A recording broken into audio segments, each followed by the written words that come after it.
So, just off the back of talking about people's responsibility from a customer perspective, if you could tell people one message of something that they can do in their lives to, you know, take away from this chat, something that they can do to make a positive impact if it comes to clothing waste or perhaps the ethical side of things that Thread Together is working on, what would it be?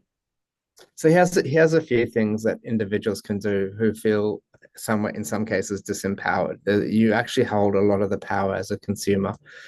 I would start by saying, consider reduce your amount of consumption. So really ask yourself, do you need it? And if you don't need it, don't buy it. And if you do need it, really consider whether you're going to get good value out of it, and buy for longevity. So don't buy something because it's cheap, buy something because it's going to last and it's going to be worthwhile having, fewer items of better value in your wardrobe that are better for your body and better for the environment. So on the consumption side, I would say reduce less, and if you are having to reduce less, really challenge what you're buying. Uh, then on the at end of life, I would say to you, if there's anything in your wardrobe that you don't wear, try and find someone that you could give it to. Go to a swap, go to put it back into a resale channel. Keep it in use for as long as possible without sort of putting it into a bin, which just is taking up huge amount of resources to be sorted in another geography and moved around the country, and the amount of emissions that that causes is devastating. So on the front end, if you're buying new gear, buy less and buy more considered and buy better quality, and buy for longevity. And at the end of life, really consider what you do with the garment. Don't have it just sitting in your wardrobe because you want your wardrobe to look full. Rather, just have less in your wardrobe, but keep what you don't need in use by giving it to people, swapping it, sharing it with others, share your own wardrobe. There's lots of things that we can do, you know, which we're already doing. We get into someone's car and when we're catching an Uber, we sleep in someone else's bed. If we're staying at an Airbnb, we can wear other people's clothes. We eat off other people's plates and we eat from other people's cutlery and crockery. So we just have to reduce the stigma attached with wearing pre-loved clothing and keeping that clothing in use for as long as possible, which will indirectly influence the amount of consumption that we are having to incur. So those are two things that I would suggest your listeners could consider on the front end when they're buying, and on the back end when they are when it is at end of life. And if they've got a little bit of time up their sleeves and they'd like to help us to deliver our services, they could certainly come and volunteer and learn more about the power that clothing has to empower us, transform us, and inspire us, and the work that we're doing, powered by volunteers, to clothe people around the community and provide them new clothes for a new beginning.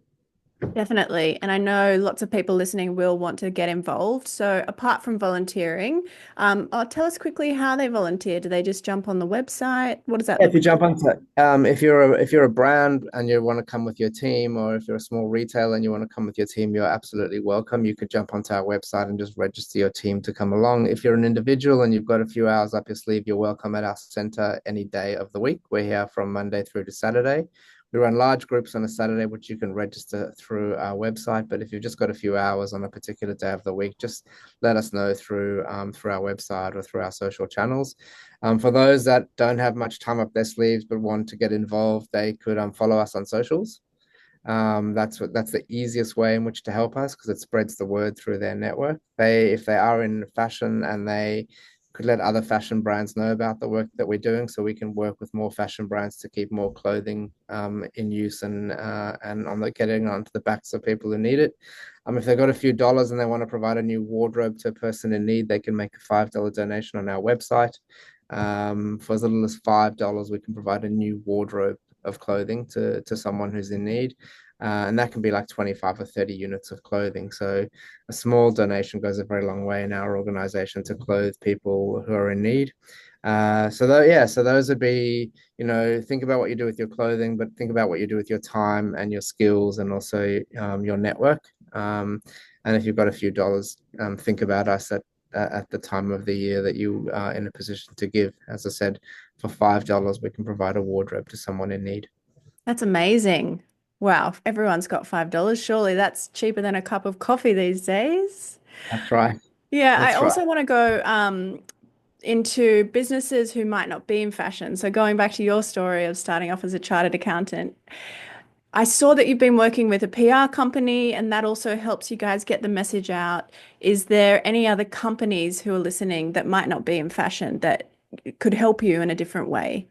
Hmm. Yeah, so we're very fortunate to work at the moment with an outdoor media company that's actually helping us to spread the word around the country of the work that we're doing. You'll be surprised what you have to offer until you reach out and understand what our needs are. Like we have packaging needs. We're very grateful to have a packaging partner that provides our cartons to us. We have what any other retail business would have. We have those as core costs. We don't have all the skills in our organization. So, for example, we're looking for skills that we don't necessarily have today to do the work that we're doing. That could be around nurturing our customers who are registered charities and how to use technology to do that. So we have a store, it's powered by Shopify. We have technology that hangs off that store to help us to deliver the services. We don't have all the skills to know how to best do that. So yeah, we're looking for like-minded partners that want to get involved.